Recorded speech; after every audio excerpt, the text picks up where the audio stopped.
Hi, I'm Dan Cameron from Cameron's Brasserie in Stony Stratford. Today I'm going to be showing a few dishes from my restaurant. Right, so what I'm going to be doing today is making some savoury brioche, which is a recipe we use on a lot of our dishes at the restaurant. Goes really well with terrines, pâtés, things like that. Right, so for the brioche we need to put strong bread flour. It's important it's strong bread flour because otherwise your bread will collapse. We do a kilo of that.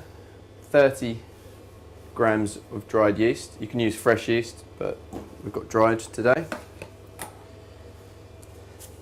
25 grams of salt, straight in. And 100 grams of caster sugar. So all the dry ingredients are in the bowl. We take it over to our mixer. This can be made by hand, but requires a lot of effort. So if you've got a blender or a food processor mixer, that is the best bet. Alright, so all the dry goods are mixed. Now we're going to add, we've got 11 whole eggs. They can go straight in. We'll mix them nice and slowly. Right, so now the eggs are fully incorporated to the dough, we're going to start adding the butter. Do this nice and slowly. This is the kneading process of the bread, where all the gluten is going to get stretched and it's going to make your bread rise nicely. So we add the butter nice and slowly on a slow speed. This is 500 grams of butter we're adding to this recipe. Right, so all the butter's been incorporated now, and what we've got, nice sticky dough. All that butter's gone in there, made it nice and soft. You can see it's nice and stretchy, which is all the gluten we've been working from kneading it. This is what's going to make it nice and elasticy when it's risen. So what we're going to do is transfer it into an oiled bowl. Then we're going to cling film it. So we're going to cling film the bowl just to stop the dough from drying out, and leave it somewhere warm like an airing cupboard. So leave that for about an hour or till it's risen double in size, and then we'll come back to it. So what we're going to do now quickly while it's rising is prepare the mould for the brioche. Even if you've got a non-stick tin like this, it's always worth just adding a little bit of additional butter to it all round, especially nice in the corners, just to stop it from sticking. Now it's buttered, we'll just give it a nice coating of flour. So just get it in, that'll stick nicely to the butter.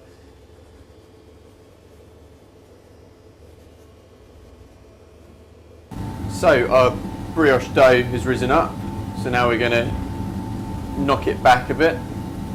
So bash all the air back through it, which is going to redistribute any air bubbles in it nicely. Just flour the bench a little.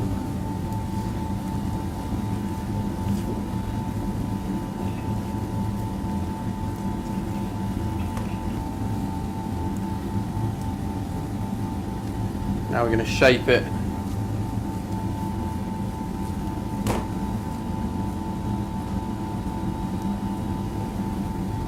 And keep working it till you get a smooth top on it. Because that's going to be the finished crust on your bread.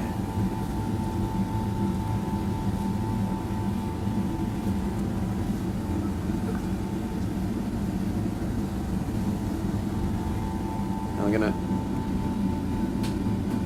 drop it in our mould. Now we're going to leave that to prove. It should fill the shape of the container. Probably take about 40 minutes to prove, then we're going to bake it. So as you can see, the brioche is finished proving. It's filling up the tin. When you press your finger into it gently, it rises back out and finishes itself off. So now it's ready to go in the oven. Set the oven at 190. Then immediately when it goes in, change it down to 160, and that gets cooked for 40 minutes. Right, so brioche has been in for 40 minutes. Now it looks ready to come out. See, it's got a nice golden crust on it. That's due to all the butter that's been in there. So take it out of the mould carefully, because it's come away nicely, not stuck at all.